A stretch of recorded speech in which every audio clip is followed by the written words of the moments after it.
بسم اللہ الرحمن الرحیم۔ السلام علیکم ویورز، کیسے ہیں آپ سب؟ امید کرتی ہوں آپ سب خیریت سے ہوں گے۔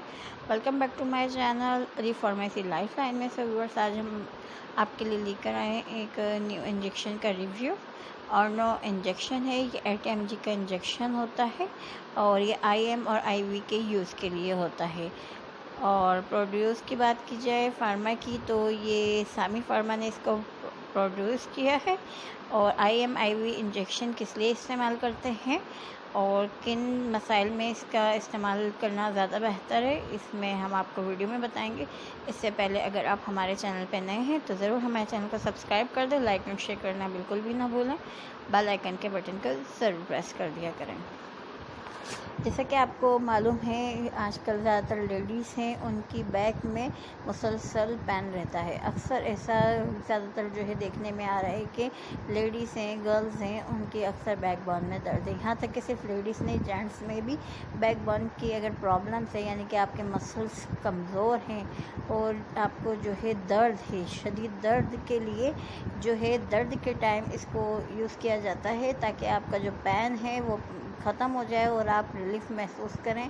آپ کو اگر کہیں بھی جو ہے پھٹوں کا درد ہو جاتا ہے، یہ بخار کی وجہ سے جسم میں آپ کے بہت زیادہ درد ہے، یا آپ زیادہ ورک کر لیتے ہیں، زیادہ کھڑے ہو جاتے ہیں، جس کی وجہ سے بھی آپ کو مسلس پین ہو جاتا ہے، یا آپ کے جو مسلس ہیں وہ موومنٹ میں نہیں آتے، اس کی وجہ سے بھی آپ کو جو ہے پین محسوس ہوتا ہے۔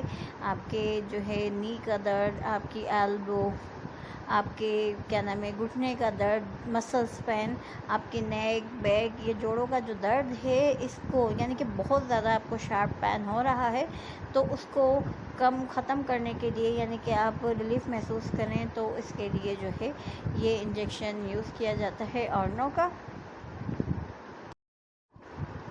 اس کے فوراً یوز کرنے سے، یعنی کہ اس کو لگانے سے آپ بہت جو ہے پین کا ریلیف محسوس کرتے ہیں، اور آپ اس کا استعمال جب کریں جب آپ کو درد ہو۔ اس کے علاوہ آپ یوز نہیں کرنا۔ بخار کی وجہ سے جسم میں درد ہوتا ہے تب اس کا استعمال کر سکتے ہیں۔ جوڑوں کے درد کے لیے یا سر میں شدید درد ہے، اس کے لیے بھی اس کا استعمال کیا جا سکتا ہے۔ پین کلر یہ انجیکشن ہے، جب پین زیادہ ہو، جب آپ کی برداشت سے باہر ہو جائے، تب آپ اس کا استعمال کر سکتے ہیں۔ اس کے علاوہ کوئی بھی میڈیسن، انجیکشن یا ٹیبلٹ یوز کرنے سے پہلے اپنے ڈاکٹر سے ضرور کنسلٹ کیا کریں، جیسے وہ آپ کو ریکمینڈ کریں ویسے آپ یوز کریں، ادروائز کسی بھی چیز کا ایسے آپ استعمال نہ کریں۔ انشاءاللہ پھر آپ کے لیے ہم حاضر ہوتے رہیں گے نیکسٹ ویڈیو میں۔ جو بھی آپ کو معلوم کرنا ہو اور اس سے ریلیٹڈ انفارمیشن حاصل کرنی ہو تو ہمارے چینل پہ موجود ہے۔ کوئی بھی میڈیسن کے حوالے سے کچھ بھی آپ پوچھ سکتے ہیں کمنٹس کر کے۔ اللہ حافظ، اپنا خیال رکھیں، دعاؤں میں یاد رکھیے گا۔ Thanks for watching.